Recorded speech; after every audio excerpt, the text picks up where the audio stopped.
ಹಾಕಬೇಕು, ಅದು ಎಂಟ್ರಿ ಹಾಕಬೇಕು. ಎಂಟ್ರಲ್ಲಿ ಜೀರೋ ಬರುತ್ತೆ, ಜೀರೋನ ಎಷ್ಟು ಬೇಕು ಅಷ್ಟು ಮಾಡ್ಕೊಳ್ಳೋದು, 3 ಎಂಟ್ರಿ ಕೊಡೋದು. ತಿರ್ಗಿ FRE ಬರ್ತದೆ, 3 ಎಂಟ್ರಿ ಕೊಡೋದು. ತಿರ್ಗಿ ಒಂದೇ ಚಾನಲ್ ಬರುತ್ತೆ, ಎಂಟ್ರಿ ಕೊಡೋದು. DP ಬರುತ್ತೆ. DP ಅಂತಂದರೆ ನಮಗೆ ಎಷ್ಟು, ಈಗ 300 ಆಗ್ಬೋದು, 200 ಆಗ್ಬೋದು, 10 ಆಗ್ಬೋದು. ಅದಕ್ಕೆ ಡಿಜಿಟಲ್ ನಂಬರ್ ಅಂತ ಇರ್ತದೆ. ಡಿಜಿಟಲ್ ನಂಬರ್ ಅಂದರೆ ಪಾಯಿಂಟು ಅಂತ ಇದು ಮಾಡೋದು, ಹಾಗೆ ಎಂಟ್ರಿ ಕೊಡೋದು. ಆಗ ನೋಡಿ ಈಗ ಬರುತ್ತೆ. ಆಗ ಎಷ್ಟು ಅಂತಂದರೆ ಪಾಯಿಂಟ್ ನಂಬರ್ ಇರುತ್ತಲ್ಲ ನೋಡಿ, ಈಗ 1 2 3 ಅಂದರೆ ಈ ನಂಬರ್ ಇದೆಯಲ್ಲ 1 2 3 ಅಲ್ಲಿಗೆ ಬೇಕಂದರೆ ಅಲ್ಲಿ, 2 ಬೇಕಂದ್ರೆ ಇಲ್ಲಿ, 2 ಅಂದರೆ ಇಲ್ಲಿ ನಿಲ್ಬರುತ್ತೆ, 4 ಅಂದರೆ ಅಲ್ಲಿ ಬರ್ತದೆ, 0 ಅಂದರೆ ನೋಡಿ 1 ಅಂದರೆ ಇಲ್ಲಿ ಬರುತ್ತೆ, 2 ಅಂದರೆ ಇಲ್ಲಿ ಬರುತ್ತೆ, 3 ಅಂದರೆ ಇಲ್ಲಿ ಬರುತ್ತೆ, 4 ಅಂದರೆ ಇಲ್ಲಿ ಬರುತ್ತೆ.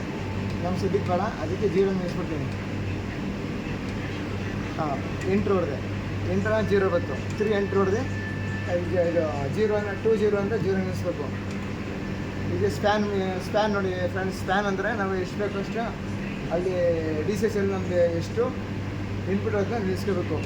ಆಗ ಇಲ್ಲಿ ನಿಲ್ಲಿಸ್ಕೋಬೇಕು. 1440 ಇದೆ, ಅಲ್ಲೇ ಏನು ಡಿಸ್ಪ್ಲೇ ಇದೆ ಅಲ್ಲಿ ನಿಲ್ಲಿಸ್ಕೊಂಡು ಎಂಟ್ರಿ ಕೊಡಬೇಕು. DP ಅಂತ ಮುಗೀತು.